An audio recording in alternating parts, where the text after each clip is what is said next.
Hello guys, the depth queen स्वागत करती है अपने डार्क डेप्थ वर्ल्ड में। और आज मैं बात करने वाली हूँ LGBT कपल के बारे में। जी हाँ, मैंने LGBT के बारे में उनसे रिलेटेड कुछ मैंने वीडियोस बनाए थे बहुत स्टार्टिंग में, जब मैंने अपना चैनल शुरू में ओपन किया था। बट वो जो मेरे वीडियोस अगर आप सुनेंगे ना, तो उसमें थोड़ी सी मेरी जो आवाज़ होगी, मेरे जो पॉइंट ऑफ व्यू होंगे, वो बड़े दबे हुए, बड़े ही मतलब आप कह सकते हैं कस कस के मैंने अपने शब्दों को निकाला है। और साथ ही साथ डर डर के मैंने निकाले हैं, क्योंकि मैं उस टाइम पर यूट्यूब पर बहुत नई थी। और एक तरीके से तब मेरा जो कंटेंट था, हालांकि अभी भी मेरा कंटेंट वही है, कुछ डिफरेंट टॉपिक्स आप लोगों के लिए लेकर आना। लेकिन जो मैंने स्टार्टिंग की थी, वो स्टार्टिंग ही मैंने डिफरेंट टॉपिक से की थी।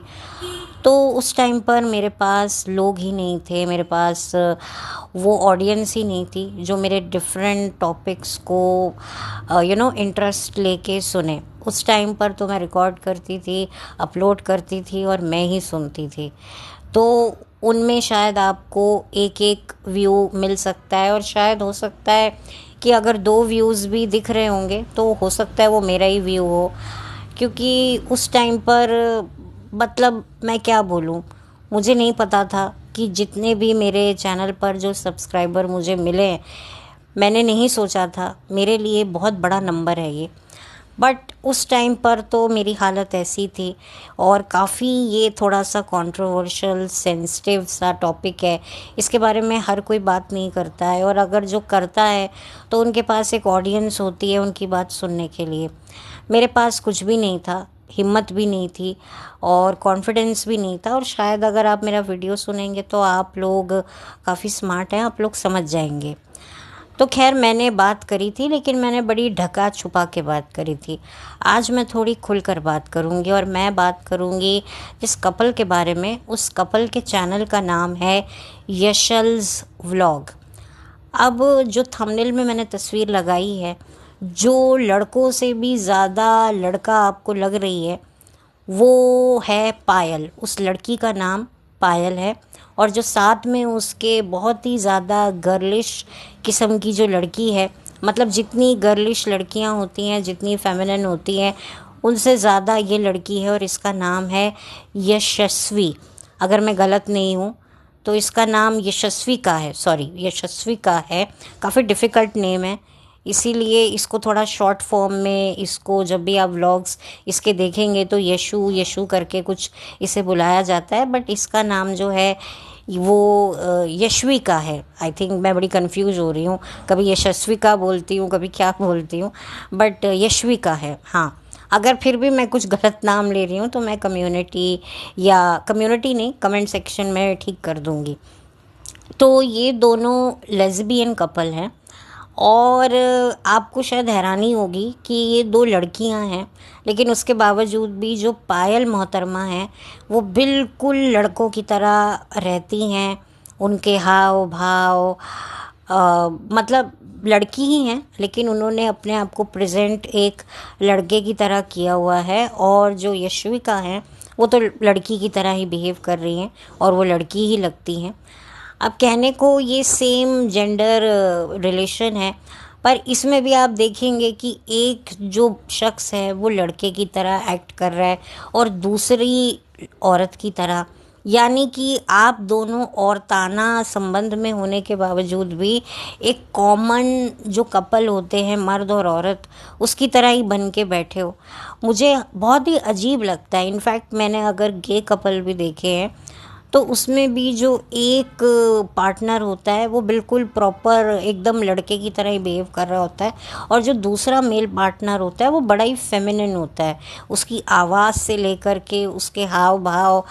और आजकल तो मैंने ऐसे भी लड़के देखे हैं जो बाकायदा साड़ी पहनते हैं, मतलब पता लग रहा है कि भाई ये लड़का है, लेकिन लड़का होने के बावजूद भी प्रॉपर साड़ी पहन के चलना, लंबे बाल। ऐसा नहीं है कि भाई आपने ऑपरेशन करवा के अपना पूरा जेंडर ही चेंज करवा दिया, नहीं, जेंडर वही है जो बाय बर्थ आपका था, लेकिन आपका जो रहना सहना, हाव भाव, आपकी जो ड्रेसिंग सेंस है वो बिल्कुल फीमेल्स की तरह है। तो मुझे ये बहुत ही बात डिस्टर्बिंग भी लगती है और बड़ा अजीब भी लगता है कि कहने को आप बोलते हैं भाई आदमी हो, आदमी से प्यार करते हो, औरत हो, औरत से प्यार करते हो, तो फिर उस औरत को मर्द बनने की क्या ज़रूरत है।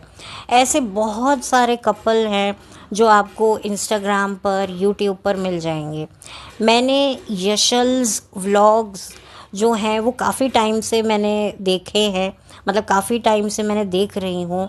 स्पेशली इनकी इंस्टाग्राम पर काफ़ी वीडियोस आती हैं, और इनफैक्ट ऐसे लेज़बियन कपल मैंने एक और देखे थे, उसमें भी जो एक लड़की है वो प्रॉपर मर्द की तरह अपने आप को ड्रेसअप करती है और दूसरी लड़की उई माँ मतलब औरत की तरह ही बिहेव कर रही है।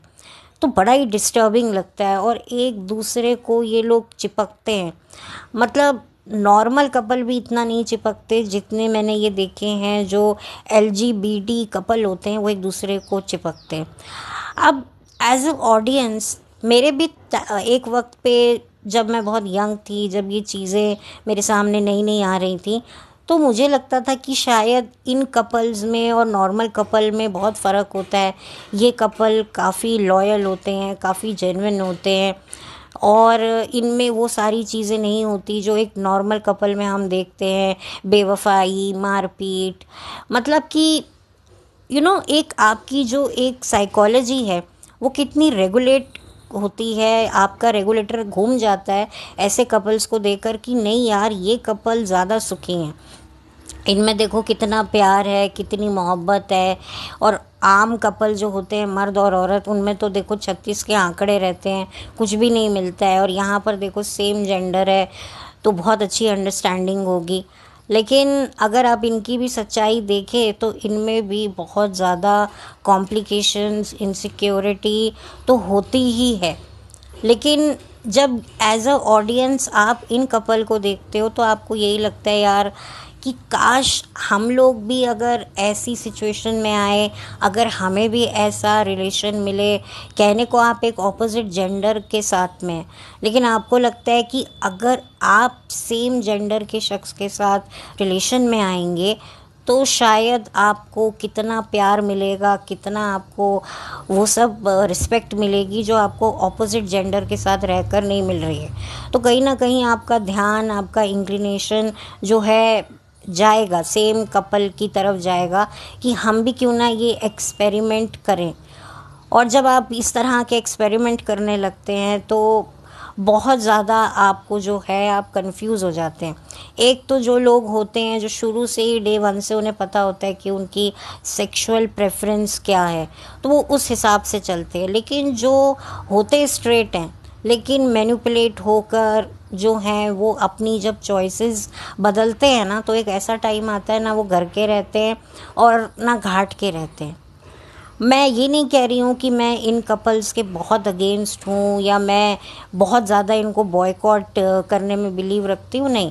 ठीक है, at the end of the day सबकी मर्ज़ी है, सबकी चॉइस है, अगर ये हैं तो हैं। पर जो प्रॉब्लम मुझे एक चीज़ इस बात की देती है कि कितने लोग इनके वीडियोस देखकर, इनके हरकतें देखकर ना बहुत ज़्यादा डिस्टर्ब होते हैं। उनको भी लगता है यार छोड़ो, किसी ऑपोजिट जेंडर से क्या रिश्ता जोड़ते हो, किसी सेम जेंडर से रिश्ता जोड़ लो, ना कलेह होगा ना कलेश होगा, सिर्फ होगी तो मोहब्बत। लेकिन मैं आपको बता दूं ऐसा नहीं होता। अब जैसे ये कपल हैं यशल जो हैं, यानी कि यशविका और पायल, इनकी कहने को तो भाई ये दोनों सेम जेंडर हैं। वो बात अलग है कि अपने आप को ये लोग मर्द और औरत बताते हैं, और ये लोग भी अक्सर बोलते हैं कि भाई हमें नॉर्मल कपल की तरह ही देखो, जैसे लड़का लड़की हैं वैसे हम हैं। अरे भाई, लड़का लड़की के रूप में ही देखना है तो फिर तुम लड़के या ऑपोजिट जेंडर से शादी करती ना। भाई हम तुम्हें अगर लड़का लड़की के माध्यम से देखेंगे तो फिर भाई फिर तो वही कहेंगे ना कि भाई तुम फिर मर्द से शादी कर लो, तुम फिर क्यों आपस में शादी करके बैठी हो। और इन्होंने तो आपस में शादी भी कर रखी है, इनकी शादी भी काफ़ी सोशल मीडिया पे वायरल हुई थी। और ये जो पायल लड़की है, ये तो एकदम सेहरा बांध के मर्द की तरह, जैसे लड़के तैयार होते हैं शेरवानी, और उधर जो यश्विका थी वो अपना एकदम से लहंगा पहनकर, जो एक ब्राइड पहनती है। तो ये मुझे बड़ा ही अजीब लगा, मुझे सच में बड़ा अजीब लगा कि यार ये क्या है। बट ठीक है, इनकी मर्ज़ी है, ये लोग साथ में खुश हैं। अब इनके ऊपर वीडियो बनाने की जो मेरी सबसे बड़ी वजह थी वो ये थी कि अभी इन्होंने 1 महीने पहले एक व्लॉग बनाया था जो मैंने अभी देखा, जिसमें ये जो यश्विका हैं और पायल है, ये अपनी IUI की जो जर्नी है, जो 2 अटेम्प्ट फेल हो गए हैं, उसके ऊपर इन्होंने वीडियो बनाया। अब आप कहेंगे ये IUI क्या है? देखिए, IUI भी एक प्रोसेस होता है जो सेम जेंडर के कपल अपनाते हैं जब उन्हें बच्चा चाहिए होता है। एक तो IVF आपने सुना है, और दूसरा ये कुछ IUI करके है। अब देखिए, मैं इसकी डिटेल में तो ज़्यादा जाऊंगी नहीं, जितना मुझे समझ में आया मैं उतना ही आपके साथ शेयर कर रही हूँ, क्योंकि चाहे IVF हो, चाहे IUI हो, कोई भी ऐसा मेथड, अननेचुरल मेथड है जिससे बच्चे होते हैं, मैं उसके फेवर में नहीं होती। साफ सी बात है कि मतलब आप सोचिए ना कि एक औरत कितने इंजेक्शन्स लगवा लगवा कर, पहले तो कितनी मेडिसिन्स खाती है हार्मोन की, फिर कितने इंजेक्शन्स लगते हैं, फिर प्रेग्नेंट होती है, फिर जो है उस प्रेगनेंसी को होल्ड करने के लिए कितना कुछ सफ़र करना पड़ता है। मतलब कि चलो, अगर आपका एक ही बार में अटेम्प्ट में हो गया तो अच्छी बात है, लेकिन अगर नहीं होता है तो कितने लाखों रुपया खर्च होता है। प्लस जो विमेंस को जो इतना ज़्यादा प्रॉब्लम फेस करना पड़ता है, ये इलाज का तो प्रॉब्लम फेस करना ही करना पड़ा, साथ में जो प्रेगनेंसी के जो कॉम्प्लिकेशंस होते हैं, जो प्रॉब्लम्स होती हैं कि भाई 9 महीने तक, जब तक पेट में बच्चा है तब तक जो है उसके कॉम्प्लिकेशंस बर्दाश्त करने, मॉर्निंग सिकनेस हो गई, बहुत कुछ होता है। तो कितना ज़्यादा ये टॉर्चर है। चलो, नेचुरल प्रोसेस तो एक नेचुरल प्रोसेस होता है, उसमें आपको इंजेक्शन्स हार्मोन्स के नहीं लेने पड़ते, मेडिसिन्स नहीं खानी पड़ती। और जब आप ये सब चीज़ें खाते हो, मेडिसिन्स वगैरह, इंजेक्शन्स वगैरह लगाते हो, तो फिर इसका असर बाद में जाकर आपके किसी बॉडी पार्ट पे असर पड़ता है। इसके भी कॉम्प्लिकेशंस होते हैं, क्योंकि ये बहुत ही हैवी इंजेक्शन्स होते हैं, आपके पूरे हार्मोन्स को वो हिला के रख देते हैं। नॉर्मली अगर हमारे जो साइकिल्स हैं जब वो ऊपर नीचे हो जाते हैं, तब हम औरतें हिल जाती हैं, मतलब बैठी बैठी पागल हो रही होती है, ज़रा से दिन ऊपर नीचे हो गए। तो यहाँ पर तो आप सोचिए कितनी छेड़छाड़ हार्मोन्स के साथ करनी पड़ती है। तो कितना एक विमेन के लिए इमोशनली कितना टॉर्चर है, और किस लिए? सिर्फ औलाद के पीछे। और औलाद अगर हुई तो अच्छी बात है, और आगे उस औलाद के साथ क्या होना है आपको नहीं पता। कभी कभी औलादें होती हैं, कुछ साल उनके साथ बड़े अच्छे बीतते हैं, लेकिन उनको कोई ऐसी प्रॉब्लम डेवलप हो जाती है, और उसके बाद फिर लगता है यार हम तो फिर बेऔलाद ही अच्छे थे। और फिर कभी कभी क्या होता है, इतने दवाइयाँ, इतने इंजेक्शन के बाद आपको औलाद होती है तो आप इस दुनिया से चलता हो जाते हो, क्योंकि इतने हैवी मेडिकेशन, तो साइड इफ़ेक्ट तो होंगे ना। तो हर औरत इतना कुछ नहीं झेल पाती है। प्रेगनेंसी के दौरान, डिलीवरी के दौरान बहुत सारी कॉम्प्लिकेशंस हो जाती हैं। तो फिर क्या होता है, वही बच्चा जिसको माँ अपने बाहों में लेना चाहती है वो मर खप जाती है, और जो हस्बैंड होता है वो कर लेता है दूसरी शादी। पहले तो औरत के ससुराल वाले, फैमिली वाले बोलते हैं कि भाई बच्चा करो, बच्चा करो, बच्चा करो। कैसे भी करके औरत बच्चा ले तो आती है, और इस दुनिया से भी चली जाती है, शहीद हो जाती है। फिर उसके बाद वही दुनिया वाले, वही फैमिली वाले लड़के को बोलते हैं भाई दूसरी शादी कर लो, बच्चा कौन पालेगा, हम सब की तो उम्र हो गई है, तुम अकेले थोड़ी ना करोगे। और तुम भी अभी जवान हो, तुम्हारी भी तो आगे की ज़िंदगी है। अब जो मर्द होता है वो शादी कर लेता है बच्चे के लिए, लेकिन फिर बच्चे के लिए उसकी खुद की भी तो अपनी इच्छाएं, हसरतें, तमन्नाएं होती हैं, वो भी फिर पूरी होती हैं तो और बच्चे हो जाते हैं। और फिर उस बच्चे को कितना ज़्यादा आघात लगता है जब उसको पता चलता है कि ये औरत तो मेरी माँ ही नहीं है, जो ये बच्चे हैं ये इसके असली बच्चे हैं, मैं तो हूँ ही नहीं। तो कितना मैं ऐसे कॉन्सेप्ट को बिल्कुल भी सपोर्ट नहीं करती हूँ। मैंने पहले भी कहा था कि मैं एक महिला को जानती हूँ जिनकी शादी को कई साल हो गए हैं पर उनके बच्चे नहीं हुए, लेकिन उन्होंने कोई भी इस तरह का मेथड नहीं इस्तेमाल किया। उन्होंने कहा कि अगर हमें होगा तो भाई नेचुरल वे से होगा, हम किसी भी तरह का ये सब नहीं अपने ऊपर जो है ये सब एक्सपेरिमेंट करेंगे।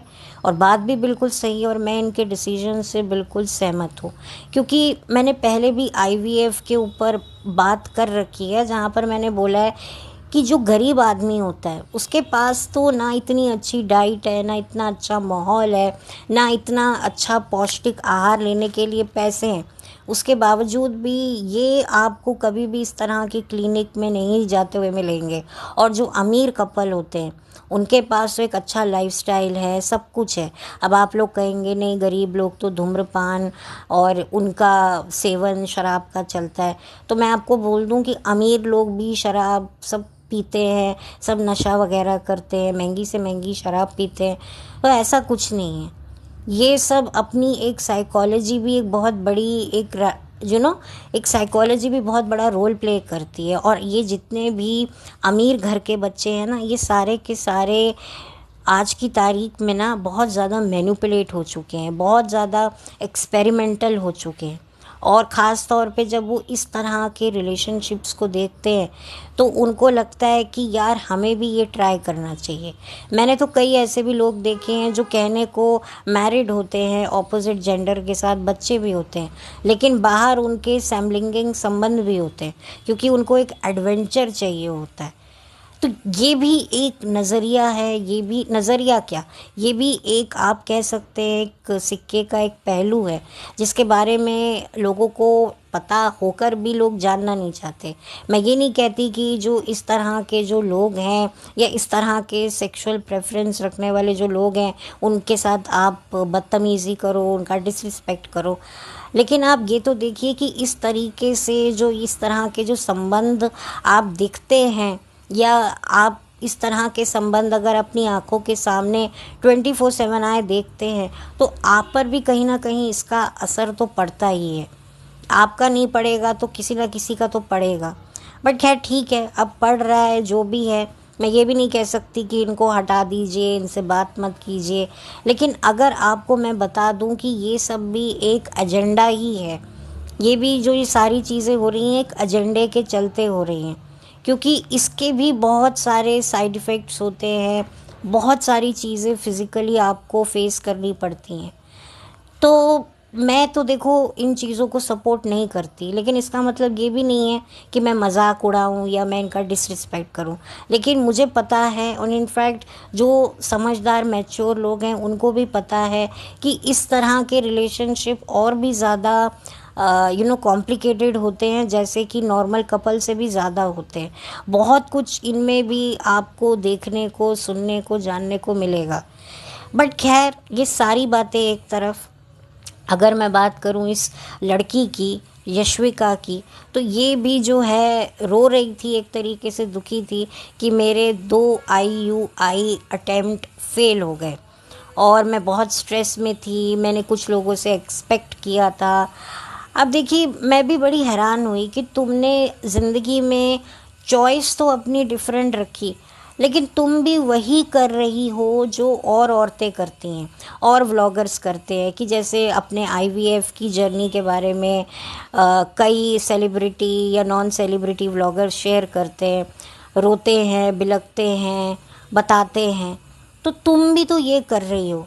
मतलब क्या तुम नॉर्मैलिटी दिखाना चाहती हो? मतलब नॉर्मैलिटी दिखाने के चक्कर में तुमने अपने रिलेशनशिप के अस्तित्व, व्यक्तित्व को ही घुमा के रख दिया है। मतलब चॉइस डिफरेंट है बट प्रॉब्लम वही सेम है। तो फिर क्या है? मतलब मुझे समझ में नहीं आता। शायद मुझे भी नहीं समझ में आता कि मैं आपको क्या समझाऊं।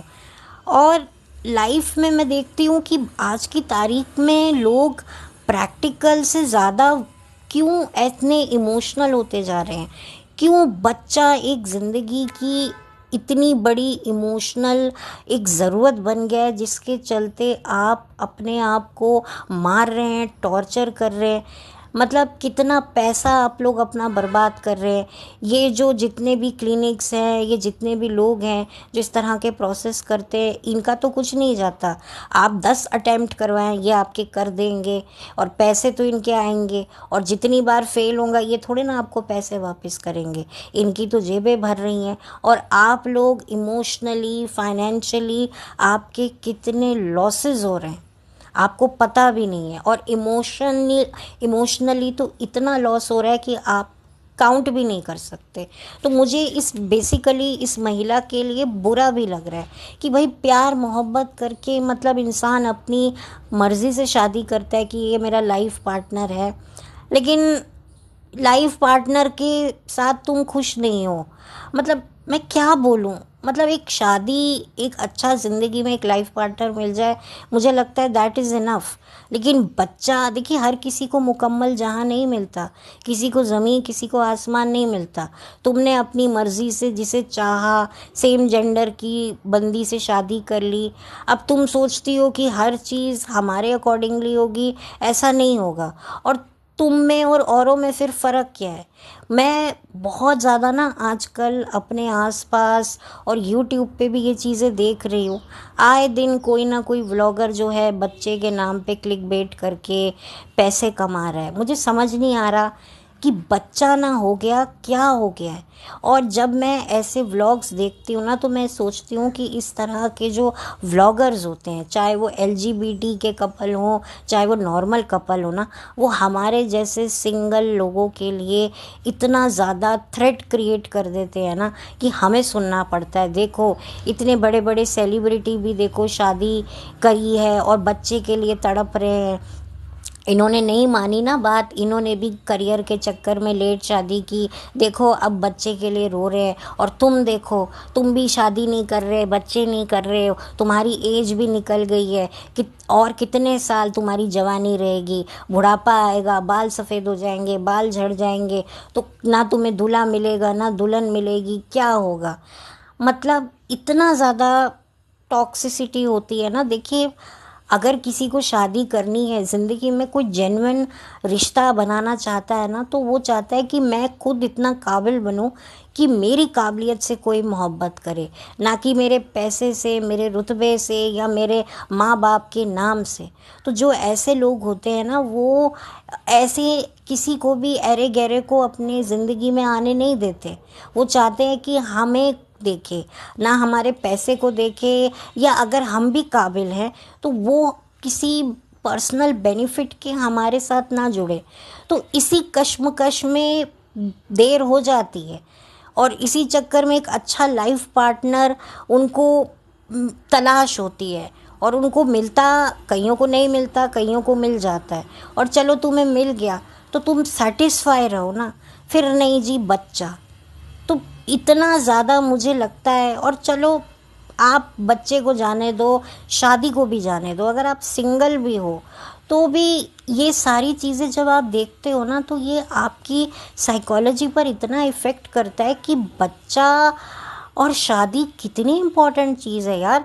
मैं तो बहुत ही ज़्यादा बेकार इंसान हूँ, और मैंने अपनी ज़िंदगी में ये चीज़ें बहुत देखी हैं। इस तरह के प्रेशराइजेशन बहुत झेले हैं। मेरे खुद के साथ तो इतना नहीं हुआ, लेकिन मेरे जो करीबी हैं उनके साथ तो बहुत ही हुआ। और जब मैंने उनके लिए स्टैंड लिया तो मैंने भी बहुत सारी बातें सुनी, जिससे मैं काफ़ी हर्ट हुई, और आज भी हूँ और अभी भी होती हूँ। इनफैक्ट कुछ ही घंटे पहले ही मेरी जो है वो बहस हो गई एक तरीके से, और बहुत ज़्यादा मैं इमोशनली टूट जाती हूँ जब मैं ऐसी चीज़ों को देखती हूँ। लेकिन मैं फिर खड़ी होती हूँ कि नहीं, जो एक स्टैंड है मेरा, मुझे उस पर डटे रहना है। और ये जितने भी लोग हैं यूट्यूब पर बच्चे के लिए, रोने के लिए जो शोर मचाते रहते हैं, मैं आपको बता दूं, इस दुनिया में आज की तारीख में ना तीन चीज़ें सबसे ज़्यादा इम्पॉर्टेंट है। एक आपकी मेंटल हेल्थ, दूसरी आपकी फ़िज़िकल हेल्थ और तीसरी आपकी फाइनेंशियल कंडीशन। ये तीनों चीज़ें अगर आपके पास है ना, तो बस आपको किसी भी चीज़ की ज़रूरत नहीं है। मैं सिर्फ इतना जानती हूँ, इतना मानती हूँ और उसमें ही दृढ़ मेरा जो है एक, आप कह सकते हैं, मेरा एक विश्वास है। Family is a part of a life. Family का सपोर्ट मैटर करता है, लेकिन कुछ ऐसे भी लोग मैंने देखे हैं ज़िंदगी में जिनकी फैमिली उनको समझती ही नहीं है। बस उनको अपना वंश चलाना है, उनको अपनी ईगो को सेटिस्फाई करना है और इस चक्कर में जो है बच्चों की बलि दे देनी है। कभी कभी मैं सोचती हूँ कि काश काश हम लोग बड़े ही ना हुए होते। बचपन वाकई बड़ा खूबसूरत होता है, क्योंकि उस बचपन में ना किसी तरह की कोई, सिर्फ पढ़ाई का ही तो प्रेशर होता है। और लड़कियों को तो मैं बताऊं, मैं जहाँ से ताल्लुक़ रखती हूँ ना, वहाँ पर तो एक वक्त पे लड़कियों को पढ़ाई के लिए भी इतना प्रेशर नहीं किया जाता था। कहा जाता था कि हाँ भाई, थोड़ा बहुत पढ़ लेती है काफ़ी है, शादी तो करनी है, कॉलेज भेजकर भी क्या फ़ायदा, लड़के पीछे पड़ जाएंगे। आप सोचो, मैं ऐसे माहौल से आती हूँ। फिर जब उन लड़कियों की शादी हुई और शादी होने के बाद जब उनकी ज़िंदगी में गुड़गोबर हो गया, शादी चली नहीं, फिर वो घर आ गई लड़कियां, फिर माँ बाप को लगा अरे यार, इनको तो फिर ऐसे बिठा के करना क्या है, आगे और भी बच्चे हैं वो सेटल हो जाएंगे तो ये क्या करेंगे, तो चलो इनको इनकरेज करो। फिर उनके सुर बदल गए, नहीं नहीं, काम करवाओ, लड़कियों को पढ़ाओ। अरे भाई, तुम साले सोए हुए थे क्या? पहले तो तुमने इतना रोला रप्पा मचाया, शादी करवाओ, ये करो, शादी करनी है, शादी करनी है। ठीक है भाई, कितने कम परसेंटेज आए काफ़ी है, चलो केक बनाना सीखेंगे, ये ज़रूरी है। और अब तुम लोग जो है अपनी बेटियों को पढ़ाते हो। अभी नवरात्रे ख़त्म हुए हैं, अभी जब मैं ये वीडियो रिकॉर्ड कर रही हूँ तो आज नवमी है, तो सबसे पहले नवमी की सबको बधाई। और मैं देखती हूँ कि कंजकों में छोटी छोटी लड़कियों को पकड़ पकड़ के अपने घर लाया जाता है। अरे कंजकें बिठानी है बेटा, हमारे घर आ जाओ। 9 लड़कियाँ हमारे में जो कंजकें बिठाते हैं, 9 लड़कियों को, 8-9 लड़कियों को बिठाते हैं, उनको हलवा पूड़ी खिलाते हैं, उनको छोटे छोटे गिफ्ट्स वगैरह जो भी अपनी श्रद्धा से पैसे दे या कुछ ऐसे टोकन के तौर पर, कुछ पेंसिल बॉक्स या जैसी छोटी छोटी लड़कियाँ होती हैं तो उनको दिया जाता है। मुझे भी मिलता था एक वक्त पे, पर अब नहीं मिलता, क्योंकि अब मैं कंजक तो रही नहीं हूँ, ऑब्वियसली बात है। तो मैं देखती हूँ कि लड़कियों को बुलाया जाता है, बिठाया जाता है। 9 लड़कियाँ चाहिए भाई, कंजक 9 होनी चाहिए। लेकिन जब अपने ही घर में एक से ज़्यादा लड़की हो जाती है ना, तब बड़ी तकलीफ़ हो जाती है। और फिर लोग हंसते हैं कि भाई ये घर तो हमारा कंजक हाउस बन गया है, हर जगह लड़कियां ही लड़कियां हैं। क्यों भाई? जब तुम्हें माता रानी को भोग लगाना होता है, माता रानी से मन्नत मांगनी होती है, तब तो तुम भाई, हम कंजकों बिठाएंगे, हम 9 लड़कियां बच्चियां बिठाएंगे, उनको भोग लगाएंगे, हलवा पूड़ी खिलाएंगे। कई लोग अपनी मन्नतें रखते हैं। लेकिन जब एक से ज़्यादा लड़की हो जाती है तो सबको पिस्सू पड़ जाते हैं। अच्छा, इस बार भी लड़की हो गई, हाय, चलो कोई नहीं, चलो रहने दो। तो ये एक होता है। वैसे भाई, आज हमें ना कंजकें बिठानी है तो आज हम काम पे देर से आएंगे, और वैसे मुंह सड़ जाते हैं। भाई, बहू को बेटा हो गया तो मेरी बेटी को भी दूसरा बच्चा बेटा होना चाहिए।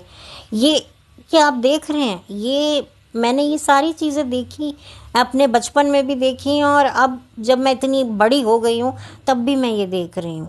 हम कितनी भी बड़ी बड़ी बातें कर ले, हम उस सोच से कभी बाहर ही नहीं आएंगे। शादी, बच्चा, फिर भाई पहला बच्चा अगर लड़का हो जाए तो हो लड़का हो गया, अरे भाई इसकी शादी में तो मतलब अब तो शादी बिल्कुल डिजिटल लॉक हो गई। लड़की हो गई तो चलो, वो जो एल्युमिनियम के ताले नहीं आते वो वाली लॉक हो गया, और जब लड़का हो जाए तो भाई डिजिटल लॉक हो गई शादी।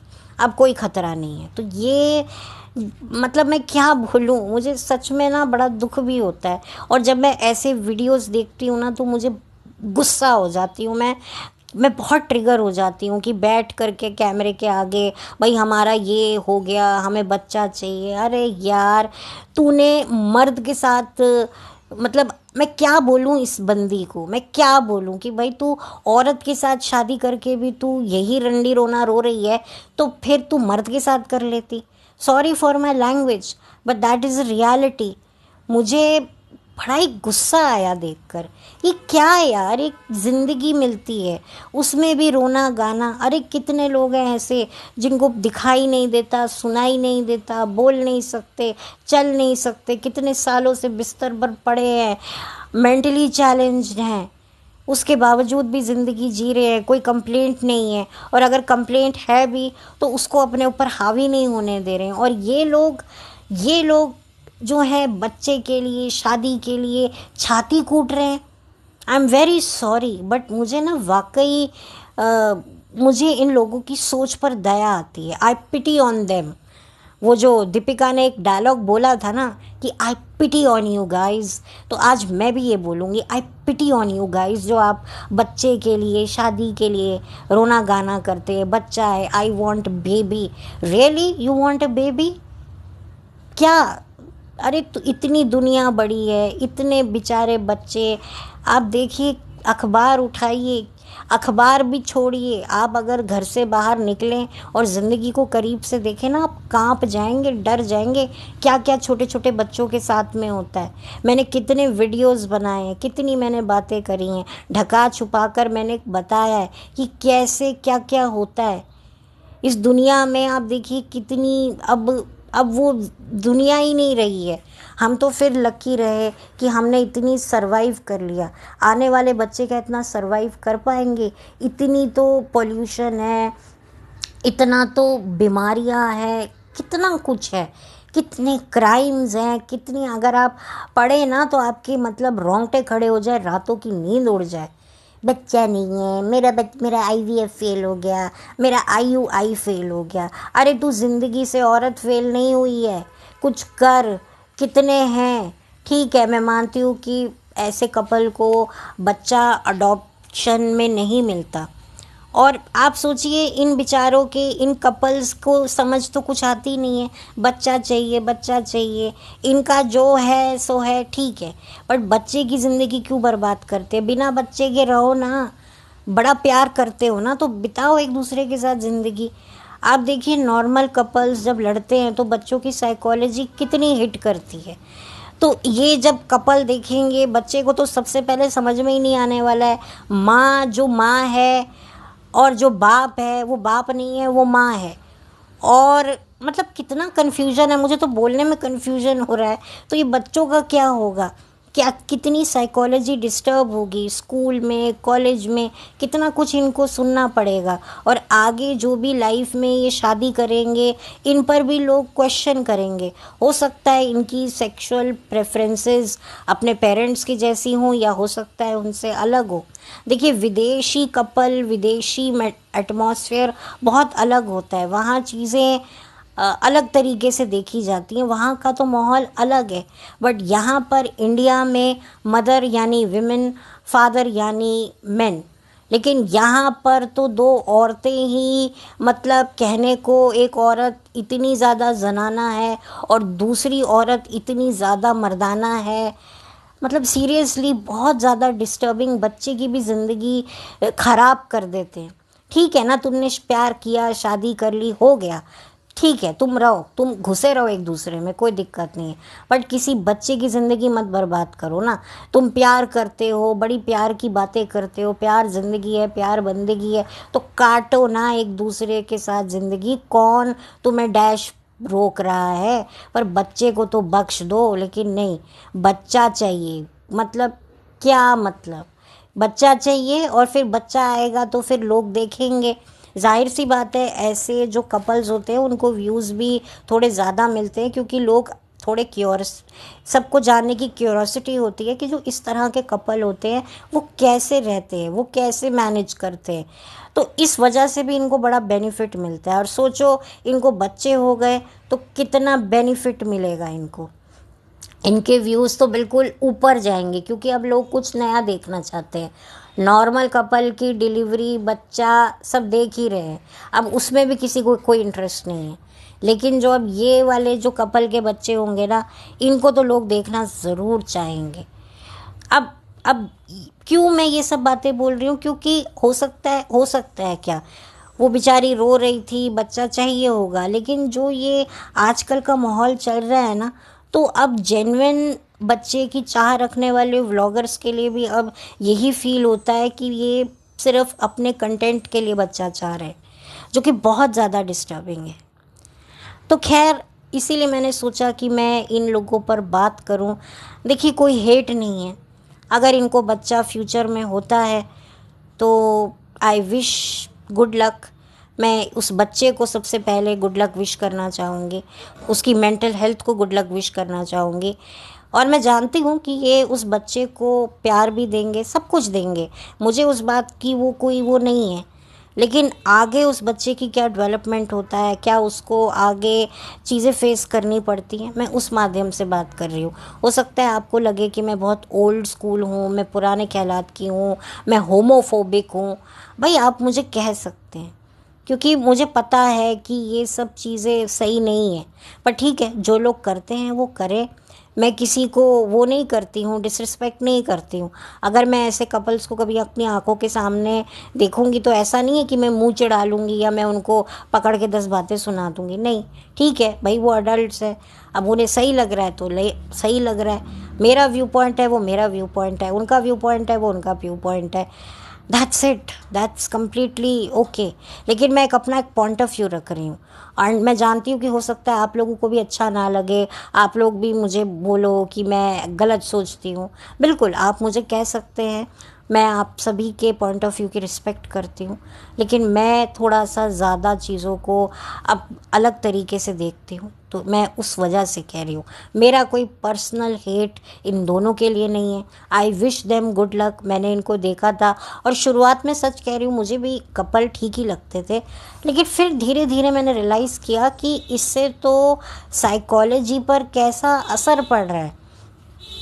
तो ये भी एक बहुत मतलब सोचने वाली बात है। अब इसमें लोग कहेंगे कि भाई लोग इन्हें पॉजिटिविटी से देख रहे हैं तो क्या गलत है। देखिए, पॉजिटिविटी से देखना और फिर आप समझ जाइए, आप फिर उसका गलत इस्तेमाल करना, उसमें भी तो फ़र्क है। मैं आगे बहुत कुछ बोलना और भी चाहती हूँ, लेकिन मुझे पता है कि फिर वो चीज़ें बहुत ज़्यादा इधर उधर भटक जाएंगी और वीडियो भी बहुत लंबा हो जाएगा, कोई फ़ायदा नहीं है। थोड़ी सी मैं डिस्टर्ब थी, इसलिए मैंने सोचा कि इस वीडियो के माध्यम से मैं अपनी बात भी आप लोगों तक पहुंचाऊं, अपने ख्यालात भी लोगों तक पहुंचाऊं कि मैं क्या फेस कर रही हूं और किस वजह से कर रही हूं। और जब मैं इस तरह के वीडियोस देखती हूं तो मैं कितनी ज़्यादा और ट्रिगर हो जाती हूं। तो खैर, मैं बस इतना कहूँगी कि इंसान अकेले नहीं मरता। गलत इंसान का हाथ पकड़कर, उसको जीवन साथी बनाकर, उसके साथ रहकर आप पल पल तिल तिल होकर जो मरते हो ना, एक चीज़ होती है जो आपको मिलती नहीं है, उसका आपको दुख होता है। और एक चीज़ जो आपको मिलकर भी ना मिले, उसका एक अलग तरीके का दुख होता है। ये बात मैंने पहले भी अपने कई वीडियोज़ में मैं बोल चुकी हूँ। तो चलिए, इसी के साथ अब मैं चलती हूँ और लौट कर मिलती हूँ। Have a blessed day, bye, thank you so much.